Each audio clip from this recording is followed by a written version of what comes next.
Hi, I'm Mzansi. You are listening to Farmers Inside Track, proudly brought to you by Food for Mzansi. My name is Patricia Tembo, your host, and welcome to episode 547.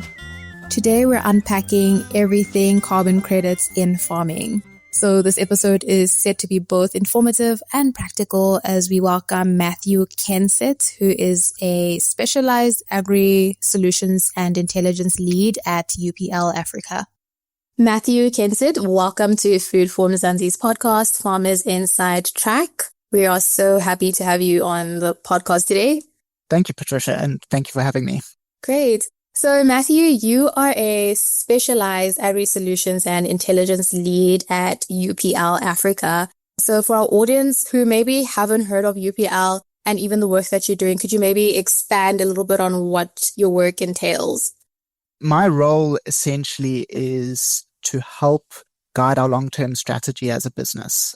So I manage our special projects, which specifically relate to our sustainability targets and goals as a company, as well as our market intelligence and market research.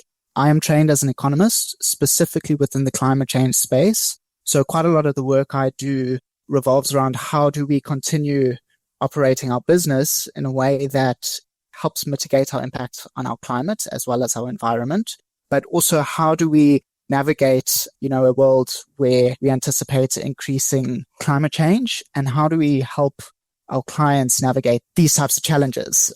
UPL is an agricultural inputs manufacturer and provider. And so we work in the agricultural space and we work, our clients are farmers. And so a key goal for us is how do we ensure that we as a company navigate our sustainability transitions while at the same time ensuring that our farmers have the support and resources to be able, as well as the right technologies to be able to navigate their own transitions to more sustainable farming. Oh, thank you for sharing that, Matthew. We are going to be looking at carbon credits in agriculture and farming and what exactly that means. Maybe if you could just walk us through or explain what a carbon credit is. I know it's been a word that's buzzing around, especially when we're looking at sustainability and just stewarding our natural resources in the agricultural space. But it might not be a term that, is fully understood. So if you could just explain what exactly a carbon credit is and how it applies to the agricultural sector. So I'm going to take one step back and explain what the challenge we're fundamentally facing is, and that is climate change. Now, climate change refers to long-term changes in climate or weather patterns. That means, for example, we have weather, so that specifically would be your rainfall and temperature. However, we are noticing that these typical patterns that we've historically have been quite predictable are now becoming more and more unpredictable. And this is what we would refer to as climate change. Now, that is a problem because we're used to farming in a way with predictable rainfall patterns. What does it mean to farm when those patterns are beginning to change and become more and more unpredictable? Now, a key driver of climate change is the amount of greenhouse gas emissions in our atmosphere. And I like to kind of explain the problem is that because of the way in which we produce energy, which emits quite a lot of carbon dioxide into the atmosphere, but that also drives economic activity, we have gotten ourselves to a point where we're putting too much greenhouse gases or carbon dioxide into the atmosphere, and that is changing our climate. So that is the problem. The solution fundamentally is about how do we reduce the concentration of emissions into the atmosphere, which is driving climate change. So the first thing and the most important thing is to stop emitting greenhouse gases into the atmosphere. And typically that would involve changing your energy supply or energy source from coal to renewables. So that would stop the increase in concentration. But on the flip side, there's also room for reducing that concentration by reducing the amount of emissions from the atmosphere. So this would be projects where you physically remove emissions from the atmosphere and store it.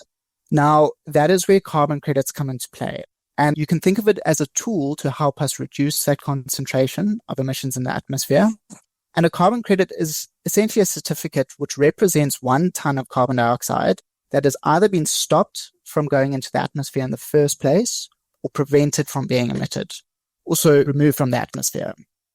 A carbon credit is generated from what we would call climate mitigation or adaptation projects.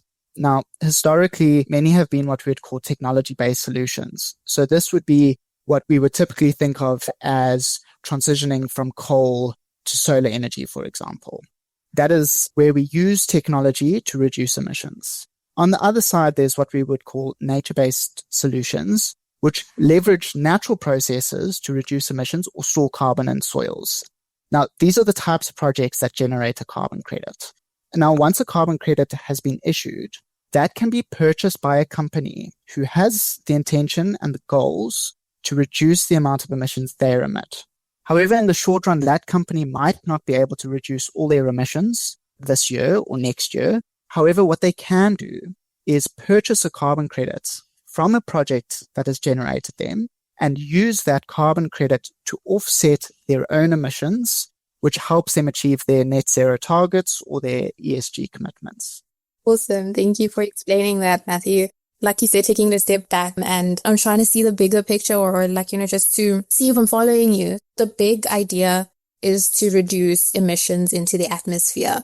That is the main purpose of carbon credits. And a carbon credit is equal to a ton of carbon dioxide that has been removed from the atmosphere. Is that a universal quantity? Yes, it is. So one carbon credit will always refer to 1 ton of carbon dioxide or its equivalent greenhouse gas emission. Now, when I say equivalent, it's not just carbon dioxide that is contributing to global warming. It is nitrous oxides, so emissions from nitrogen, as well as methane. And these all have an impact on our global warming. So we would typically, to be technical, say, well, 1 carbon credit is equal to 1 ton of carbon dioxide or its equivalent. But for simplicity, we would just say carbon dioxide. But yes, it would always refer to 1 ton. Awesome. And bringing it back to agriculture, because of course this applies to various industries. So when you look at agriculture, perhaps if you could speak to what kind of agricultural activities would fall under that. Focusing on agriculture is quite a unique industry in that it is both a source of emissions, but it also is what we would call a carbon sink. So that means it also removes emissions from the atmosphere. Now, in short, any activity which helps a farmer reduce their on-farm emissions, so it could be through reducing their nitrogen fertilizer applications or optimizing them, or it could be reducing fuel usage. So that's one component. But there are other activities which a farmer can adopt whereby they remove carbon dioxide from the atmosphere and store it in their soils in the form of soil organic carbon. Now, typically these would be your regenerative agricultural practices. I suppose now looking at the practical ways a farmer could absorb this information, one would assume that the carbon credits are regulated. So for a farmer interested in this topic, what steps do they need to take to be eligible for carbon credits, specifically in South Africa? Firstly, the idea of carbon credits is a new thing. So we get a lot of questions about, from farmers, how can I benefit from this? How do I get involved? Fundamentally, I will refer to the methodology we use. So to generate a carbon credit, there's a couple of things you have to first do. So first of all, it's got to be legitimate. Now, how do we know a carbon credit is legitimate? It means it's been verified and issued by a reputable carbon credit standard. Most notably around the world is an organization called Verra, which has a program called the Verified Carbon Standard, and they verify it.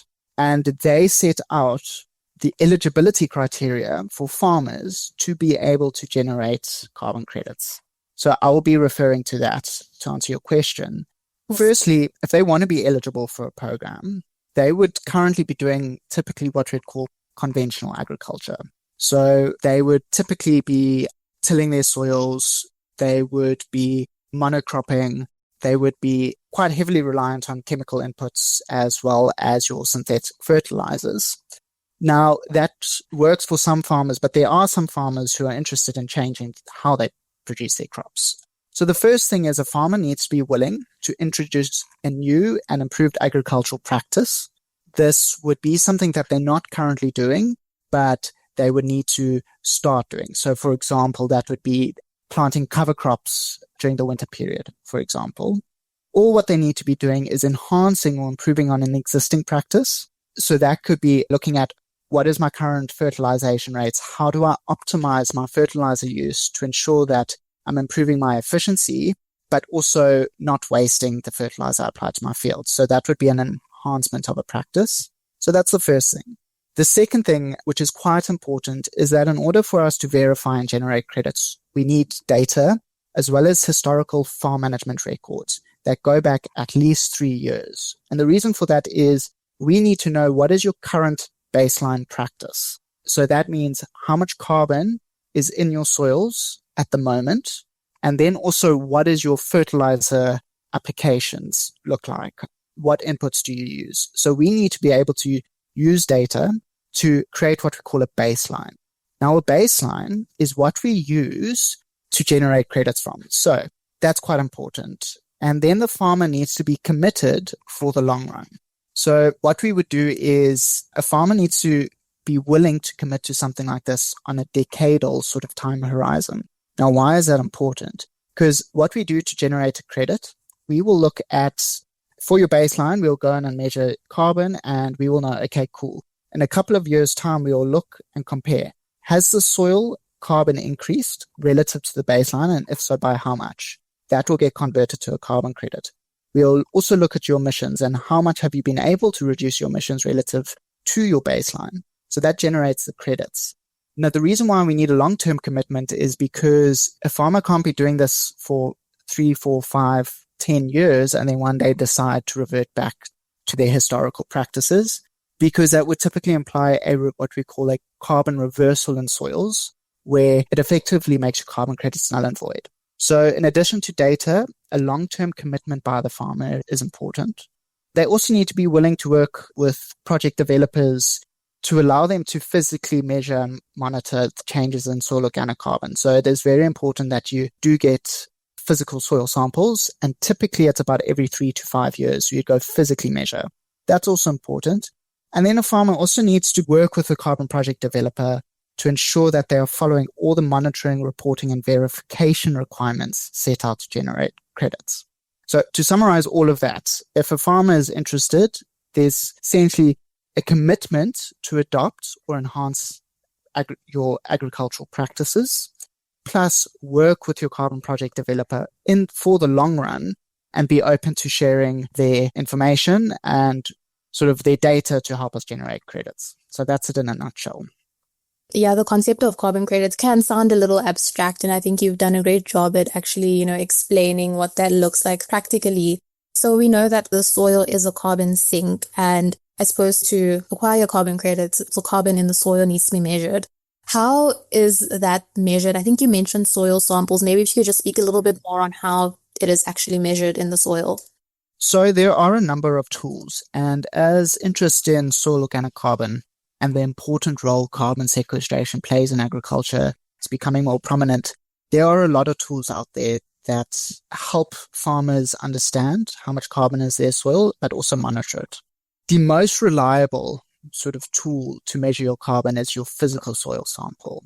That's why for our Smart Climate Ag program, we do physical soil samples. So when a farmer joins, to measure their baseline, we would take a physical soil sample and send it to a lab for analysis. So that's, I'd say, quite an important tool, and I would, at this stage, the most reliable in terms of the quality of information.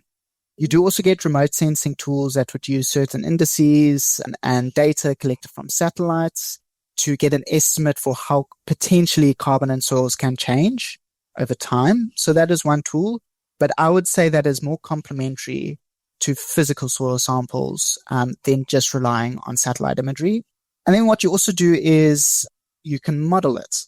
If you have physical soil samples collected every 3 to 5 years, for example, in the in-between years where you're not taking physical samples, we have models where you put inserted data inputs like practices, how much product you've applied, etc. And we'll estimate and model the changes between those physical soil samples over time. So that's what we would call modeling, but you can't just do the modeling without the measurements. The measurement and modeling approach combined is the most, I would say, economically viable. It's expensive to do a physical soil sample every single year. So there is a balance between modeling and measuring. And there are certain other tools which aren't really used at scale, but I think perhaps later down the line, when technology approves, you could use it like soil sensors. So it's machines that can, types of imaging and stuff where they can estimate what is happening below ground. But those type of newer technologies, I think, will become more important as it improves over time. But the most reliable and commonly used is physical soil sampling. Would it be like radio sensing, I suppose? Something like that, yes. So the one tool, it essentially uses sound. To be very simple, it will use a combination of sound and kind of like, in the ocean where you send sort of like a sonar thing that give you a layout of the map of the ocean floor. There are technologies being developed where similar sort of concepts, but it will give you a map of the carbon in your soil. But again, those are newer technologies and more research is being done to ensure the accuracy and precision of those types of tools. I like that it's applicable measuring carbon credits, because farmers anyways should be sending soil samples or like getting soil samples for agronomic purposes. So it is quite applicable that a farmer doesn't have to go out of their way for the carbon to be measured. Looking at carbon credits in terms of revenue, for a farmer, as you said, carbon credits are measured and that can translate into income for a farmer. What does that look like? Maybe talk us through that. So I just want to highlight one important thing, which I didn't mention when I was explaining carbon credits, is that it's got to represent an activity or a removal of greenhouse gases that would not have happened in the absence of a carbon credit. So the idea is carbon credits have come about to incentivize climate change mitigation and adaptation projects that would not have happened in the absence of the revenue generated from carbon credits. So that concept is called additionality. A carbon credit has to have incentivized a behavior that would not have happened without it. So that's what we'd call additional. Another thing is that it has to be permanent. So the carbon we store in soils needs to be permanently stored there. It doesn't make sense if 1 year it's there and the next year it's gone. Maybe if you could give an example of what that could look like in a farming practice. Essentially, within the agricultural space, what we're trying to do is change farmers' management practices and behavior from conventional to regenerative farming. And we know there's many benefits in doing that. However, we are at a point where certain farmers are continuing with conventional agriculture because at the moment it works. So you're in this sort of feedback loop where you don't have an incentive right now to change. However, we do know in 10, 20, 30 years, perhaps there could be one scenario where it makes sense to change, but only because you're dealing with very high inputs, very low margins, and regenerative agriculture might actually be more profitable. But that's not the case at the moment. So why would a farmer who is currently making profit farming maize, why would he spend more money to apply cover crops if in the short run, he's not really seeing a financial gain from that? A cover crop is not necessarily a cash crop you can sell. So why would a farmer change? So in the absence of carbon credits or climate finance that incentivizes these changes, a farmer is not really motivated to change. So that is where carbon credits come in, and that is the role, and I want to emphasize how we should see carbon credits. Some people might say, it's a license for a corporation who buys them to continue polluting. That is sort of looking at from one side. There is another way of looking at it, and that is a carbon credit is the incentive for a farmer to change their practice. Why? Because when they change their practice and they reduce their emissions, those carbon credits are generated and then sold in carbon markets, and that revenue is then paid back to a farmer. And the idea is that that income can help supplement the purchase of cover crops or any costs they might incur to change their practices. I think that goes into the question about revenue really well. Of course, farming is a business. So at the end of the day, farmer is also looking to profit or to have income from their practices. So it makes a lot of sense that now this is an incentive for farmers to actually shift to regenerative practices. It does inform the farmer that they are not farming to a loss by switching to regenerative practices, because that is an idea that also has circulated in the agricultural space, that it's not profitable for you to start farming in ways that are, I suppose, environment friendly or regenerative, etc. How does it become now tangible for a farmer? At what point does a farmer actually start to see the revenue returning to from carbon credits? And this is based on our experience and the pilots we've run to support the creation of our Smart Climate Ag program. So first of all, once a farmer adopts a practice, for them to financially benefit, it takes about 3 to 5 years.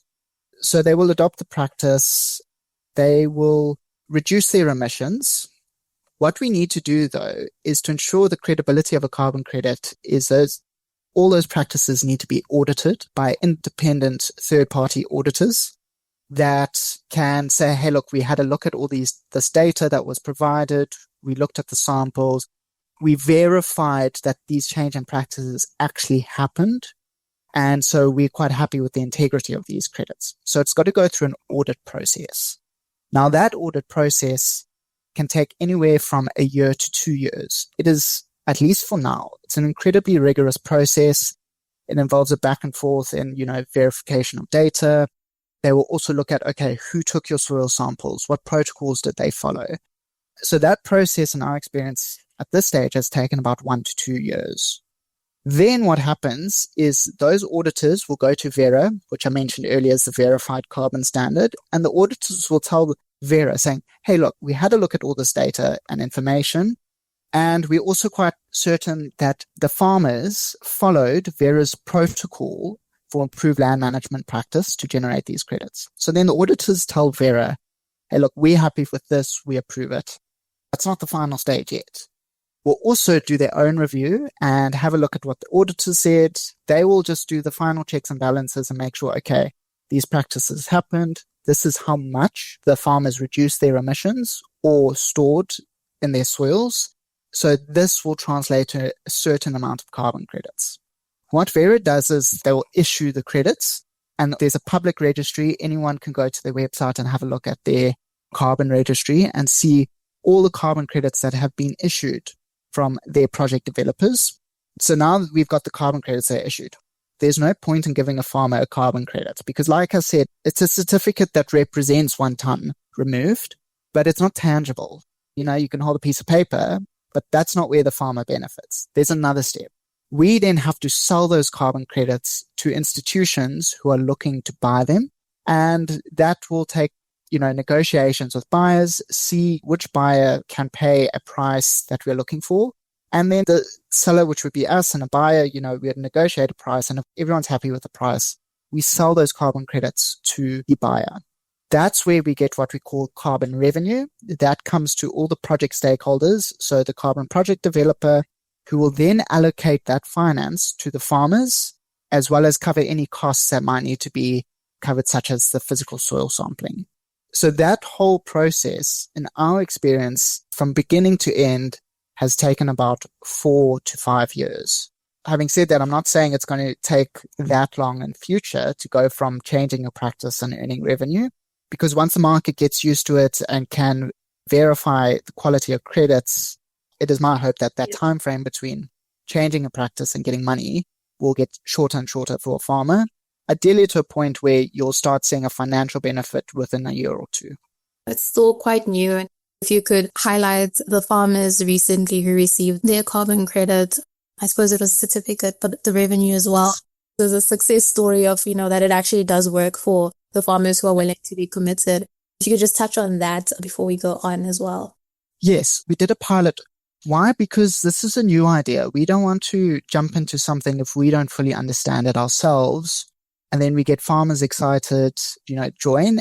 In like the early 2010s, that period, there's what we would call in Europe carbon cowboys. It was this new idea. Everyone saw this as like a gold rush, the next big thing. And there were a lot of people who perhaps weren't really truly informed of, what carbon markets were about, what a carbon credit is. So there were that created a lot of trust issues where these people came in, they said, look, I've generated credits. Do you want to buy them? But those projects, some of them weren't real. They didn't lead to any additional benefits. They weren't permanent, for example, back to the important components of a quality carbon credit. And that really did erode trust in the idea of carbon credits. So for us, on the back end of that, we said, okay, cool, these carbon credits, how do we generate them in a way where everyone can trust them and can yield benefits for the farmers? And in our experience, we saw, our farmers change their practices. We saw real improvements in the amount of carbon they were able to sequester in soils. And in some cases, farmers were able to optimize their fertilizer applications and reduce the costs associated with that by 50%. Again, that's not something that happens in a year. That can take about 5 years to achieve. And what we've done is issued the credits. That issuance, so I just want to clarify, we are still negotiating with buyers to identify the best price for those carbon credits. And again, that process takes a bit longer because buyers are also making sure that they are purchasing reputable credits and that they can trust the credits we've generated. And so I would say that's also quite an important thing to understand, is that because it's a new market, these things take a bit longer because everyone is trying to make sure, okay, do we understand this? Do we trust it? And is this real? And if so, then we'd be happy to proceed. But like I said, as we move along, these types of things will become more and more mainstream and understood. And so these typically long time horizons that currently have will get, I hope, shorter and shorter. So a farmer's regenerative practices would then translate into carbon credits, where they would, approach UPL as an example, as opposed to capture the carbon credits and find a buyer for them. Is that correct? Yes. And then the buyer, how do they benefit from buying carbon credits? A farmer does not have to understand carbon credits or understand all these technical points. We've designed the program to ensure that the farmers, all they need to do is focus on what they do best, which is farming, adopting new practices. And we support them by the appropriate combination of chemical and biological inputs, for example, and specifically, how certain products or technologies might enhance regenerative agricultural practices. That's quite important, is to give farmers advice on what really works to maintain yields and improve their environmental outcomes. So that's quite important. Now, the buyers of carbon credits, you might ask, okay, why is there a demand for carbon credits? And why is an organization buying these credits in the first place? Yeah. The main number one thing is quite simply compliance and regulation. So there are certain countries around the world where, for example, in Europe, there's a cap and trade. So these are what we'd call the compliance carbon markets, where the government says, look, you can't emit more than X amount of carbon emissions in a given year. And if you do, you'll be taxed on that or fined or something like that. But they will allow a certain amount or proportion of a company's emissions to be bought. So essentially what I'm saying is a company, they might, we've hit our emissions quota for the year, but we need to emit a couple of more to maintain production, for example. So they will purchase a carbon credit or a certification that will allow them to emit those emissions. So that's what we call sort of a regulation incentive. There's not really a benefit necessarily for the company. The benefit is they can go slightly over their emissions quota by purchasing carbon credits. Okay. There is then where we operate and Vera operates in what we call the voluntary carbon markets. This is where companies willingly and voluntarily purchase carbon credits. Now, there's sort of two key drivers for this. Number one is in the last 5 years, there's been becoming more and more mainstream understanding that climate risk represents a financial risk to a company. Let's be very simple and take a bread company that makes bread. They can only continue making bread for society and for all of us if they have a stable supply of wheat, for example. Mm-hmm. Now, what's happening with climate change is that wheat production, there could be a certain scenario in the future where, say, for example, we have a massive drought and say your wheat yield plummet and you have a huge issue because now there's not enough wheat to make all the bread you need to supply it. Now, this bread company, if they cannot purchase or procure wheat, they can't produce bread and they can't make sales. That's simply the first benefit or reason why a company is incentivized to either purchase carbon credits, which help finance climate change projects, is to help what we would say reduce their exposure to climate risk, which is essentially, as I explained, a financial risk that a company is obligated to manage. So you can say a lot of companies purchasing credits also understand that climate risk is not just a risk to their clients or, there's going to be a flood. It represents a financial risk, a risk to their bottom line. So that's one reason. Another reason is companies because they understand that climate risk is a financial risk, have set climate change targets, which are public. While they might some years not be able to meet them, it essentially represents a strong commitment to the public to say, hey, look, we understand this is a problem. Here's our long-term plan to reduce our emissions and become a net zero emitter of carbon emissions. So that is what we'd call sort of where a company is motivated by their ESG commitments and to use carbon credits to help them meet their climate change targets. Awesome. Thanks, Matthew. I think you explaining that also just assures farmers that there is actually a market for the carbon credits that they are able to generate. I suppose as a farmer, you'd also think like, okay, but what if I do all of this, but there isn't actually a buyer or anyone wanting to purchase my carbon credits? So yeah, I think that's amazing. Thanks for explaining that. And then looking at the different agricultural systems or production systems, of course, we're looking at the soil when we're talking about carbon credits. So which systems are applicable to generating carbon credits? I know, there's crop, but I don't know if a livestock farmer, if this is something that they can engage with. Before I answer that question, can I please answer your question, which follows on the previous question I answered, is how stable and reliable is the carbon credit market in South Africa? Because I think that's an important question. Please. So, I was talking earlier, like you were saying, is, why would a farmer adopt a practice if he has no certainty that there would be a buyer for the carbon credits that are generated? And that is quite valid. And that speaks to, is there trust that there is a market for carbon credits? And will this ensure that it's predictable? So to answer this is, at the moment, the carbon markets in South Africa is nascent. So it's new, it's up and coming. But what that means is it's not fully stable yet. Now, what do I mean by a stable market? So a stable market typically means that there is enough supply of something to meet demand. At the moment, in the carbon credit space, there is not enough supply of carbon credits to potentially meet the demand. You could even argue in some countries around the world, there's not enough demand to purchase up all the carbon credits generated. So it's important in a stable market that supply and demand are balanced. Another important component is that you have to have predictable prices and there has to be low volatility. So it can't be one month the price is this amount, the next month it drops, and then, it's all over the place. That is not as predictable. Then there needs to be what we would refer to as an efficient flow of information. So the sellers of something know who the buyers are. They know how to, identify them, get in touch with them and sell a product or something to them. So in order to do that, you need information. But I would also say finally that one of the most important things of a stable market is high levels of trust, transparency, as well as institutional credibility. I'm throwing around words now to help sort of make this more tangible is let's take a look at a stable market in South Africa. So what market is stable? I would use bread as an example. You know that if you go to the shop, you know that there is going to be bread on the shelf for you to purchase. That supply and demand is balanced. So I can go to the shop right now. I will be able to buy bread that I need. Prices are predictable. I know that roughly if I go to the shop for your sort of average loaf of white bread, you're looking at between say 15 and 20 something rand for a loaf of bread. Those prices are predictable and quite stable.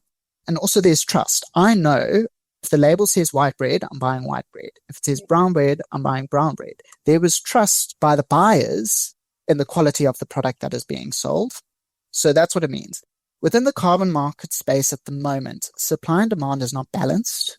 Prices at this stage aren't predictable. So the market is undergoing sort of a price discovery sort of period where buyers and sellers are negotiating to sort of discover what is the true price of a carbon credit. And that's typically would be the price at which a credit is sold. We're going through that, and there's a lot happening in the carbon market space to speak to trust and help improve trust of a credit. So if I'm a buyer, I will trust that this is a quality carbon credit that is additional, permanent, and real. So the carbon markets in South Africa are not fully stable, but they are improving. And I would just say there's a lot of work in the background going in to ensure that the government is providing frameworks to set out standards for what a quality carbon credit is. There are certain things going in the financial industry where they're trying to create platforms or carbon market spaces where that can connect or provide information to help buyers and sellers connect. So these things are happening, but I will say it is very normal with these new things where the market in the beginning might not be stable, but over time it becomes more and more stable.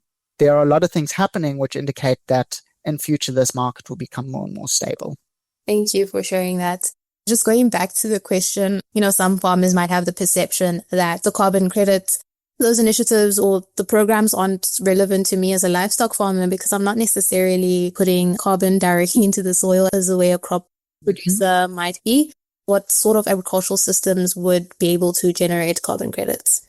At this stage, the highest potential to benefit from carbon credits is row cropping systems like your maize and soybeans, especially when they combine it with, your regenerative agricultural practices. This is because there is quite a high potential to increase your soil organic carbon and reduce your emissions in a relatively shorter space of time. These are also annual cropping systems, which, helps with practical things like, measuring your soil samples, etc. So I would say row crops is what I would refer to as a high potential system. Another system is livestock. So there is high potential with livestock. For example, there are certain things you can do with livestock to improve the management. So high density grazing not only helps, so high density grazing helps increase the productive capacity of your land. So you can have more heads of cattle per area than when you're not adopting high density grazing. So there's one benefit there. There are also, certain projects which is not so prevalent in South Africa at this stage, I don't think, provide feed for livestock that reduces the amount of methane they emit. But another thing with high density grazing, especially on pastures, is that grasslands and pastures have very high potential to store organic carbon in soils relative to a row cropping system. So not only do you benefit from improving your livestock holding capacity on your land and reducing methane, but you're also benefiting from increased carbon sequester in soils. So you still get that benefit, and that is because grasslands, actually are high carbon sequesters, if you will, relative to a row cropping system. So there is benefit there. So I would say at this stage, best systems to benefit from carbon credit programs is row crop farmer, specifically your cereals and grains, and then a farmer that has livestock.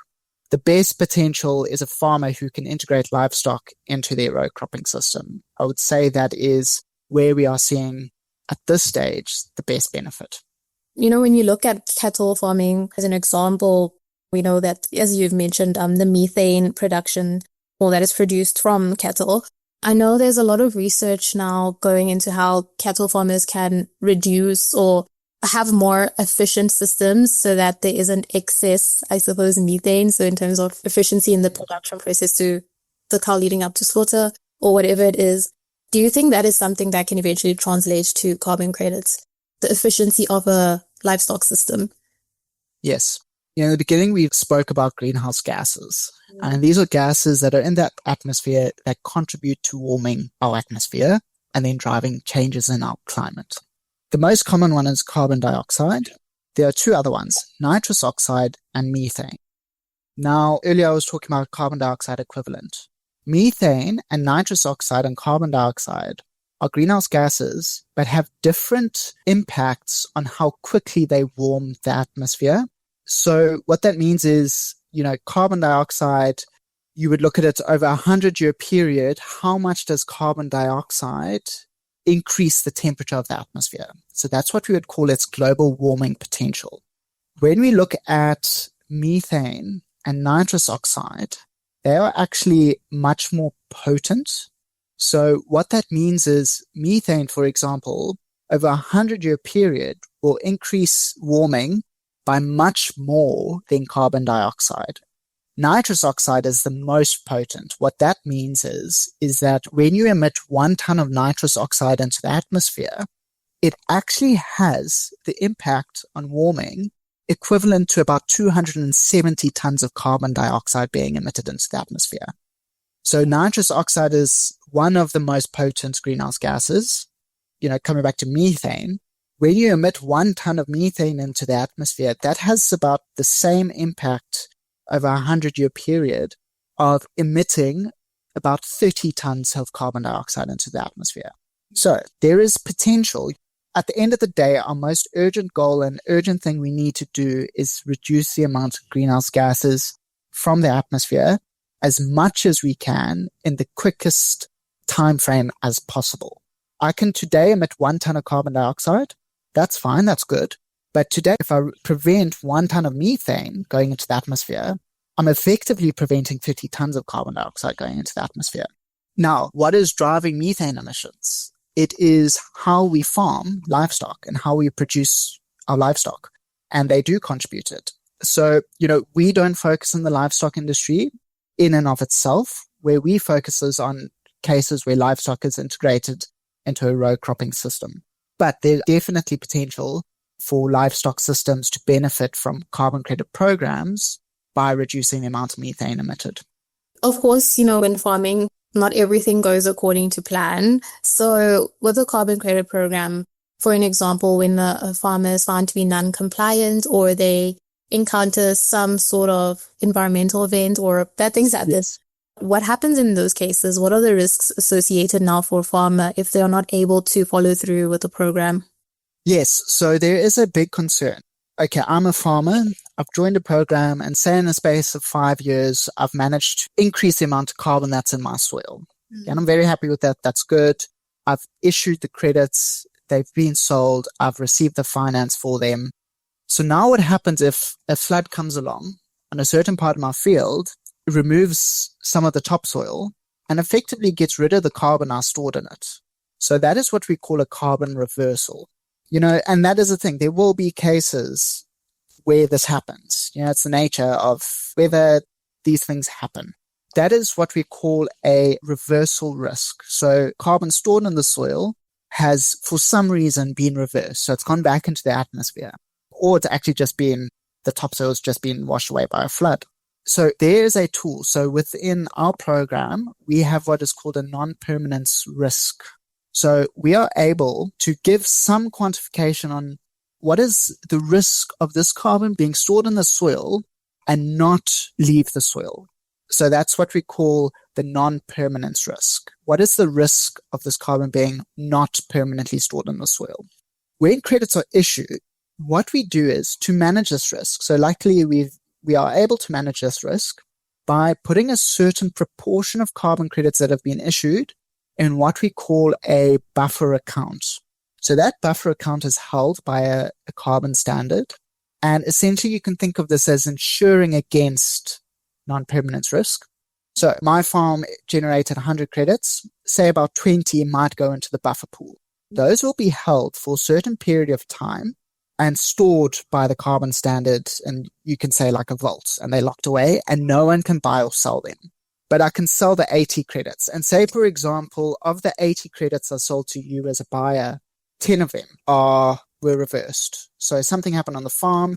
So technically I only issued 70 real credits and the 10 have been reversed. What do we do in that case? What will happen is you say, hang on, it's okay. We have carbon credits stored in a buffer account. We will take 10 of those out of there and we will essentially take those 10 and say, look, we've now issued a further 10 to account for that change. If you are, say, over 5 to 10 years, for example, there's been no event that has reversed the carbon in the soils, those original credits that were stored in the buffer account can then be released to be sold in the future. But yes, we do have mechanisms in place to account for this risk to ensure that if I purchase 100 credits, that will always represent 100 credits. That's so interesting. A buffer account is almost like insurance, maybe you can put it. Yes. Thanks for explaining that. I'm curious to know from your perspective, I'm not sure if you work directly with the farmers, but you, of course, you're privy to their experiences as well. So for a farmer who is listening, what advice would you give or encouragement, I suppose, would you give maybe a farmer who's might be skeptical, is wanting to participate in the carbon credit program, but they still have reservations? What would your advice be? In discussions with farmers, one of the big things that's come out is farmers, when you chat to a farmer, they do care about nature. They care about the impact they have on the environment. they also care about producing food that feeds all of us in a way that ensures the long-term sustainability of their farms. But when you speak to farmers, and that is exactly what a carbon credit program is trying to incentivize, is saying, hey, look, there are ways, to change your practices and, have a better outcome. So I would say the willingness is there. But the reason why more and more farmers aren't doing this at this stage is because we want to do something, but we just have no idea where to start. I have people talking about cover crops. Okay, cool. But what cover crops are better suited for my environment in my farming context? Perhaps there's some farmers who can't integrate livestock. So are there other ways I can optimize my nutrient management without livestock that will get a better thing? What we're asking of farmers to transition to more sustainable farming is incredibly complex. It's easier said than done. So I'd say the first thing with farmers is that don't be scared of these types of programs. There are experts and information out there that can help you navigate this in a way that is comfortable for you. So that's also another thing is farmers might think, joining a program like this means you have to go buy a no-till planter or purchase new equipment and, go from zero to hero in one season. We discourage that. That is risky. What we rather do is encourage a more sort of incremental approach. Start with what you can do where it's relatively affordable to you and will yield a positive outcome. So if you have, for example, 500 hectares of maize, we might say, look, if you want to get started, just sign up 100 hectares of your fields onto the program and work on that 100 hectares to see, okay, cool, I can plant cover crops in the winter period on this field. I can see what the impact is. I can see what works and what not. So through a process of trial and error and self-experimentation by a farmer, they can begin to see, okay, what works, what does not. So that's one thing. And when you do a sort of incremental approach and say, if you join our program, we actually put together a plan and say, right, this is going to be sort of your plan for changing your practices over time. So you can start with one practice this year, and then maybe the next season, add another practice on top. So you can start with where you are, and you can start it in a way that is affordable to you. So that's the one thing I would encourage. And then the final thing is, and from the beginning, this has been a learning journey, not just for farmers, but for everyone involved in this project. So our pilot project, we made it very clear, set out expectations saying, hey, we think this will work. We think if you do X, Y, and Z, you'll benefit and you'll be able to generate carbon credits. But we are very transparent that we are all collaborating and learning together. We're learning as a company, this certain practice has a much better outcome than another practice.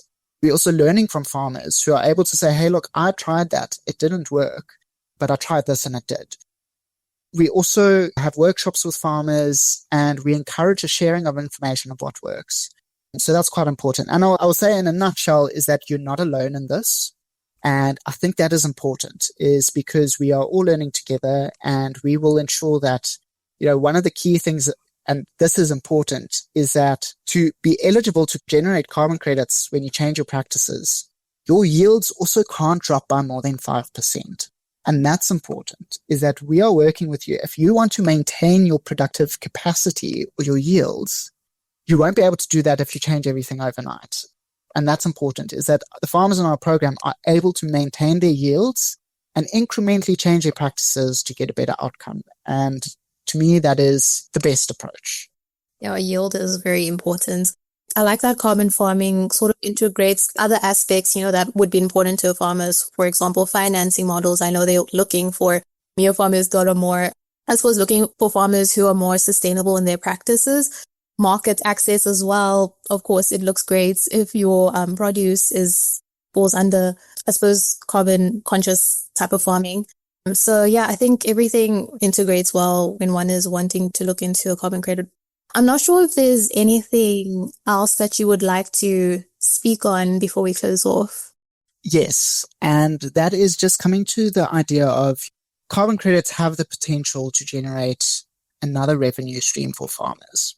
But I think it is important to highlight that if you are joining this program to make money off a carbon credit, I'm a carbon farmer and I farm carbon and I'm making money from that, I would suggest that perhaps is the wrong way to look at it. You know why? Because what happens in 5 years' time, the carbon markets, you don't get the prices you were hoping to expect. Now you made a risky gamble saying, I'm farming carbon. I am going to rely solely on my carbon revenue to keep me afloat. That is a risky approach. What I want to emphasize is that we must view carbon credits as an enabler to help farmers navigate the change from conventional to regenerative farming. It's an enabler, okay? It should not be seen as your primary income stream. That is a risky approach. And also understand that it's enabling, first of all, it's stopping the degradation of your soil, which is your most important asset as a farmer. You must also see that it enables other benefits, improved water holding capacity, improved nutrient use efficiency. It can help you optimize your costs and manage your farm in a different way. But it's important to, I would say, see it as an enabler to reap the benefits of enhancing and improving all your ecosystems on your farm. When they work together, help you produce your crop in a way that's regenerates the environment. So I would say, don't see carbon credits as now this next revenue stream and farmers are going to, in 10 years time, you're going to be farming carbon in a way that is your sole income source. No, I think that is the wrong way to see it. As I mentioned earlier in the podcast, that carbon credits sort of did sound abstract, especially because it's still new to the South African agricultural space. So thank you for breaking all of this down, so well. For farmers who are wanting to get more information, how can they do that? They can get directly in contact with me by sending me an email, or they can go to our website and look at what we publish there, and they'll be able to get my contact details, and I will be more than happy to help them understand the program and assess their fit to join and explain all the questions they might have.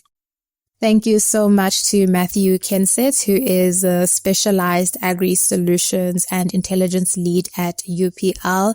And you can definitely visit www.foodformzansi.co.za for more information about this topic. And that brings us to the end of this episode. Remember to subscribe to our podcast on your favorite platform.